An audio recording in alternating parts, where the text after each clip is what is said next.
Welcome to the Girls Who Waited, the Geek Girl YouTube show all about Doctor Who and more. We are so excited to be back talking about Doctor Who again. I'm your host, Lil, with my fantastic co-host, Angela. Hey! And this time we are going way, way, way back into Doctor Who history, all the way back to the third Doctor with Spearhead from space. I think I called this episode Spearhead in Space, but it's actually Spearhead from Space, which if you're interested in watching, if you haven't seen it yet, you can find it on Netflix, which is how I got to watch it. So we just kind of wanted to talk a little bit about that episode, kind of our thoughts about it. I know we've talked a lot about New Who. I'm trying to watch more classic Who, and so yeah, it's been fun. So I guess, Angela, if you want to get started, kind of what your thoughts were on this episode and getting to meet the third Doctor. Okay, well, first off, spoilers. If you haven't seen this episode, probably stop right here, because we're getting ready to spoil it for you. Okay, Spearhead from Space is the third Doctor's first episode. The series right before that, he regenerates from the second Doctor. So we get to see Jon Pertwee as the Doctor, who is kind of, like I like to call him, the James Bond of Doctor Who. We get to see the Brigadier, who is kind of like, who is this man? Yeah, well, because the Brigadier knows him already. We're already familiar with Unit from, what, the second Doctor? Yep. Okay. So, and then we also have Liz Shaw, who is in this episode, who is played by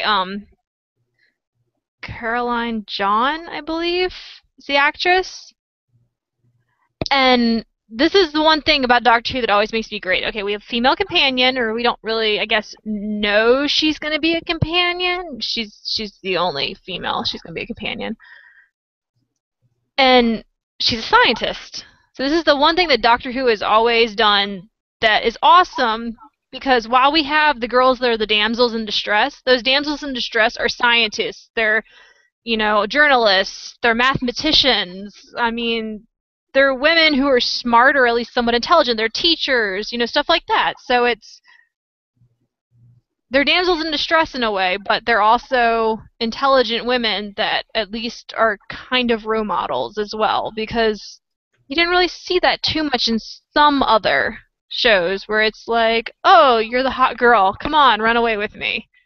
I think that was something I found interesting when we were introduced to Liz. At some point she meets someone in the military and he says to her, oh, you're more than just a pretty face, and she's like, yes, I am.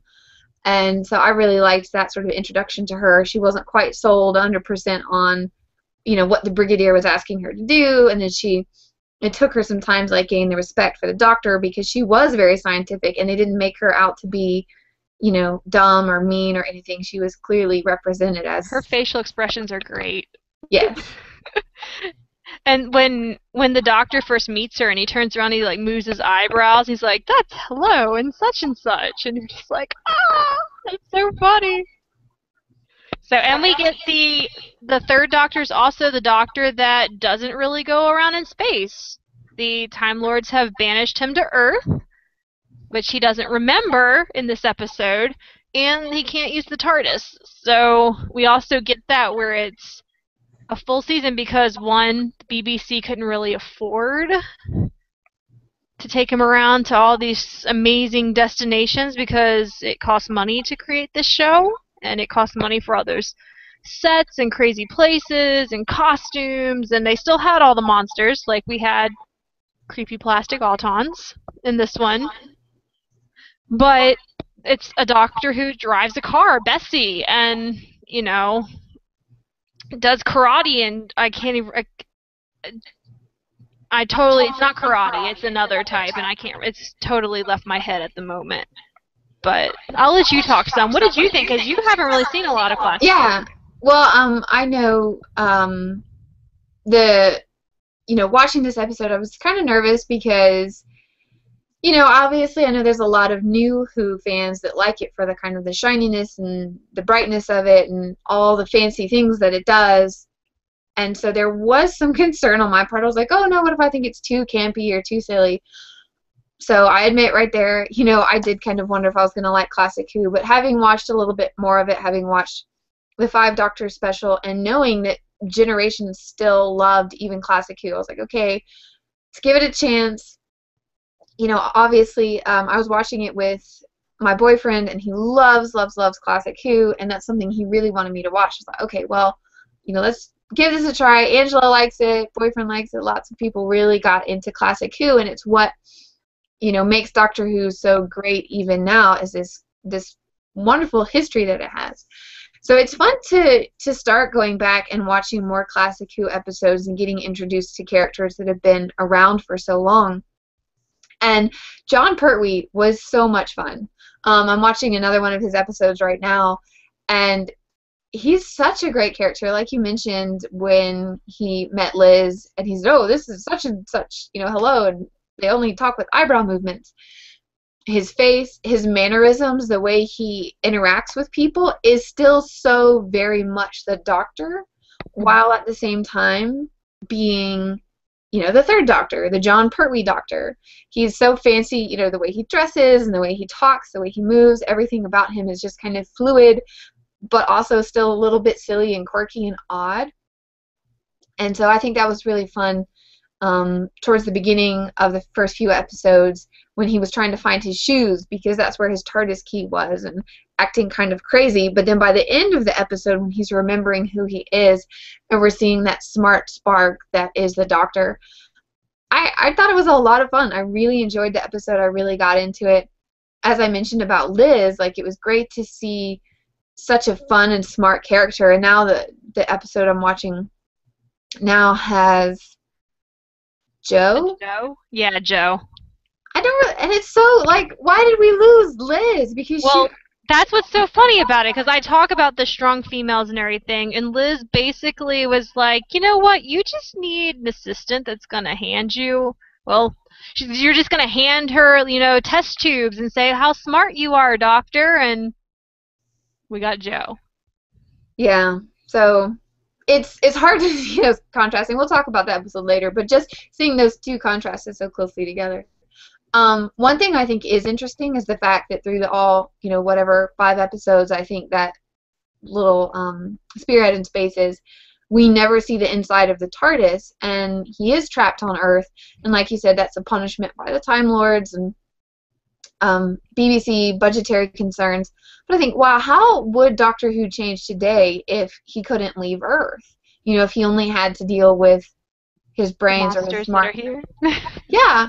And I was thinking that makes the show have to try harder to be more creative and be more original and find new ways to keep it fresh, because we don't see the inside of the TARDIS. He's not flying about everywhere. And then the second major thing was the lack of his use of the sonic screwdriver. Well, he doesn't. He doesn't what? Nothing. Well, I know he uses it later, but I just think it's interesting because today in New Who, I've heard complaints about New Who and the sonic screwdriver, because it's like it fixes everything. Every time there's a problem, every time there's, oh, we can't get into this door, just use the sonic screwdriver, use the sonic screwdriver, and it fixes everything. And he's so rare. He never uses the sonic the entire episodes of Spearhead in Space, and in the episodes I'm watching now, he's only used it once so far, and I keep watching it as someone familiar with New Who, going, well, why doesn't he just use his sonic screwdriver? Why doesn't he just fly over there in the TARDIS? So in a lot of ways, it creates a very interesting story that I would almost like to see in New Who, because I think it would force the writers to be more creative in their storytelling and not just be so, oh, let's just go over here and go over here, go in the future and screw up all these timelines. I mean, that's why he was stuck on Earth, for time meddling. I almost want the Time Lords to come back, in New Who, just so that they'll freeze him back to Earth and be like, you're stuck here, Well, you never know what's going to happen with Capaldi's run yet. So, and that's the funny thing too, because that's why I kind of wish we had more second Doctor stuff, because he didn't have a sonic screwdriver, so he had all these sonic devices. and like a little toolbox that had all this stuff in them. So I kind of wish we could see a lot of those too. But yeah, I do agree. The sonic screwdriver has in New Who been way, way overused, and we actually had a doctor that didn't have a sonic screwdriver for a whole time in Classic Who, the fifth Doctor. Which He had it right at the beginning, and then it burnt up, and then he didn't have a sonic screwdriver. And we actually asked him. We talked about that too in our interview, if I remember right. And so it's that one thing where in Classic Who it didn't always solve every little problem. In New Who, it seems to always be he's holding up giant boulder of rocks with his sonic. And oh my goodness, or that door, like, oh look, yeah, I'm holding the up Ring to Akaten. Yeah, yeah. that episode. So it just makes sense why we have such still people so passionate about Classic Who, because it's really good. And exactly, and it's that one thing too where when I had seen this episode a long, long time ago, and I also have the Target book adaptation of it, but I needed to rewatch it so I could actually remember small details for this episode, and so I rewatched it. And I made sure not to just watch it all in a row. I watched it in the different episodes, like I gave it a little time between each one, just so it wasn't like I was watching a full, like, you know, almost Movie. under 2 hours of movie of Doctor Who. I was kind of trying to watch it the way it was originally watched. And that's kind of how I got to see a bunch of these on PBS, too. They either showed, like, it depended on what day of the week and if they were just doing fillers and stuff, whether we got 2 episodes on PBS or if we got all of it or if we got just an hour block, almost an hour block, or what of episodes. So is that one thing, too, where you may have seen 1 or 2 episodes of a story and then you never saw the rest of it because of how they showed it. Mm-hmm. But so it's fun to actually go back and get to see a bunch of these and not have to worry about paying the crazy prices for Doctor Who classic DVDs in the US, which I don't know how it is in the UK, but Doctor Who DVDs over here for Classic Who are crazy expensive. Yeah. So I'm happy Netflix has them right now. Yes, I wish I had more. I wish I had all of them, but I'll take what I can. Change them up, so. But no, okay, so the villain. You've actually, everyone, if we've seen New Who, has seen the villain in this one. So what did you think of classic Autons? They were scary, for sure. I thought it was a really creative way that it took me a while to realize they were actually the same bad guy from the first episode of 9. Which I kind of now want to watch that one again just to kind of see what connections we make back to this episode, because I'm pretty sure 9 references something about, you know, oh, you didn't have this giant brain last time. And so I think it would just be kind of interesting to see how these 2 episodes connect, because they still had, you know, the hand that comes apart and then they start shooting people. But they shot a lot of people. I mean, when the episode with 9, we see like some terror, but in this episode with 3, the third Doctor, like, so many people get shot. Mm-hmm. Like, it's crazy. That one dude that does like the flip and then lands on his stomach. Oh, yeah. So funny. Or then they're like, you know, completely destroy, and then there's like fireworks and they disappear. But I mean, it was a believable, scary villain. Like, it was tense, even though, I mean, obviously I knew it was all going to be okay, but I did not realize how many people were going to die. I was greatly impressed with John Pertwee's acting skills when he was being strangled by the tentacles. Because you could, like, it's like, how is he just not laughing? Like, I mean, I really got into the story, and he pulled me into it believably, but at the same time, I was still kind of focused on, wow, those tentacles look really fake, and like he was trying to, like, oh, it's strangling me, but not really. I'm trying to keep it attached to my face, so it was just funny. I had someone watching that episode with me, the last part of it, when he was being strangled by the tentacles, and they're just like, wow, those special effects, and I'm just like, shut up, it's from the 70s. It's like, wow, that tentacle, and I'm just like, oh my gosh, this is great, shush. Yeah. I also find it amusing that a tentacle monster is what would be best suited for our Earth. to be their central brain. Yeah. Well, because then, what was it they were trying to do in 9 with the giant brain? Were they trying to do the same thing again?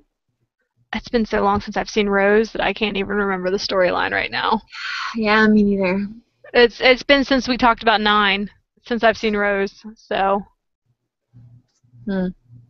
but no, it's and that's the one thing too. It's they actually I remember seeing an article how John Pertwee was actually an actual like undercover Secret Service agent or something before he became an actor. Oh, Which wow. makes him seem even more cooler. I don't know if that article was true. I saw it going around on Facebook and all those places, and it Well, he was was like, in the military because that yeah. tattoo that we see that he has. And the doctor has a tattoo. How awesome is that? I know. Apparently they explain away at some point as something weird. I don't know. I haven't seen that yet. But the person with far more knowledge about Classic Who than I was telling me that, and I don't remember what they said. So, but no, it's a fun episode. It's a fun. Has this been your first minus the Eighth Doctor? Has this been your first classic regeneration episode? Well, I saw the Fifth Doctors, or the Okay. Five Doctors, which was the 25th anniversary special. Mhm. I believe we talked about it. But I meant regeneration episode. But yeah, I think this is the first one with where we were introduced to a doctor for the first time. Okay. So, and it's always fun just to kind of see how each doctor will take the character in that first episode. And if by the end of that episode you're like, this guy is brilliant, or I need to see some more. Yeah, I like John Pertwee. I am now definitely. I mean, I know a lot of people that really like John Pertwee, and the only other Classic Who doctor I was super familiar with was Tom Baker, and then obviously a little bit Peter Davidson with the Five Doctors. But I'm definitely coming on board the John Pertwee train because he's a lot of fun. Like I'm really enjoying watching him and just kind of his mannerisms and the way he is. Yeah. No, I'm also a huge John Pertwee fan, so very excited you like him. I know. I mean, I figured if you like them and so many other people like them, I just needed to like get over that. I don't know, whatever it was that I had in my mind about not watching them and just go for it and just watch it. And I'm really glad. I'm really glad I am. I really want to know what happens on the next, whatever it is. I don't remember the name of what we're watching now. Green Mist, Green Death, something, Green, something. And there's like 2 episodes left. And I'm like, I want to watch it, but I have to wait. So. Oh, you have to wait on the person you're watching them with? Yeah. Mm-hmm. Ah, gotcha. So, okay, well. Just a reminder, we've got 2 conventions coming up. I will be at Timegate Memorial Day weekend, which is really super exciting. It's in Atlanta, Georgia. If you've never heard of Timegate, definitely go and check it out if you're in that area. Come say hi. I'll be wandering around. And then Angela will be... I'll actually be at an anime convention that weekend called Animazement, which has a lot of Doctor Who costumers and everything that attend, and that's in Raleigh, North Carolina. If you're around, I'll be judging their costume contest and just running around having fun that weekend. And then the weekend after that, we will both be. I'm super excited about this. This is the first time ever we'll be at 2 conventions in the same year. We'll be at Con Carolinas in Charlotte, North Carolina. That's the first weekend in June, and I'm super excited about that. I know you're super excited about that. We'll be running around. We're going to do some interviews of just, like, awesome Whovians we know. We're going to film a couple episodes there, hopefully, and just have fun the entire weekend. I'm a guest for the convention, so I will be on panels. I'm actually going to hopefully be on some Doctor Who panels, so if you're at the convention, come see us on those. Come say hi to us. We love it when we get to meet people who watch the show and have people tell us that they do watch it, that you either love it, hate it, whatever. No, don't tell us if you hate it. I can't take rejection. Okay, well, you can tell me. Don't tell Lil. Yeah. And I'll just be like, whatever. What can we do to make it something you'd like? You know. But come see us. Come have fun. There's going to be lots of cool guests. If you need to go online and look it up, go to Con Carolinas. I guess if you Google it, you'll find their webpage. The same with Timegate, which is going to be equally fun. They have Gareth David Lloyd from Torchwood, who's a guest, along with a bunch of other guests. It's kind of a Stargate Doctor Who convention. Get words coming out of my mouth. And On Amazement is Anime Convention in Raleigh, North Carolina, and it's going to be also very fun if you like anime and stuff like that. There's panels all about stuff. There's lots of Japanese guests coming to that one. So just check them out if that's your thing, and if not, then you'll probably still hear us talk about it. We're sorry. But no, definitely come out and say hi to us. I have a bunch of episodes from the last 2 conventions I went to, RavenCon that was in Richmond, Virginia. It's very late right now and I need to go to bed. And then AwesomeCon, which was in Washington, D.C. We've already posted the Billy Piper panel, which thank you guys for watching it and hopefully liking it. And then I did a bunch of interviews with some of the guests and some of the vendors and stuff at the convention about Doctor Who and what they liked and stuff like that. So I'm going to post that probably next week because we need to post them too because we were there and we want to make sure you guys get to see them. So yeah, is there anything else you want to add, Lil? I think that's all. Awesome. Okay, guys. Well, thanks for watching our episode of Spearhead from Space, our first Third Doctor episode. And if you have any questions, comments, post them down there for us. I know the Green Mist was the episode you were thinking about. Thank you. We're kind of scatterbrained right now. It's actually kind of late, and both of us spent the whole day doing a whole bunch of stuff. So it's that one thing where occasionally we'll be like, oh no, it's in there. I don't remember it. I knew it was green something because you see this green stuff everywhere. And I was like, green thing with the maggots. So thank you guys so much for liking. Make sure to subscribe to our channel. Like us on Facebook, facebook.com/girlswhowaited. And we will see you guys next time. Thanks. Bye.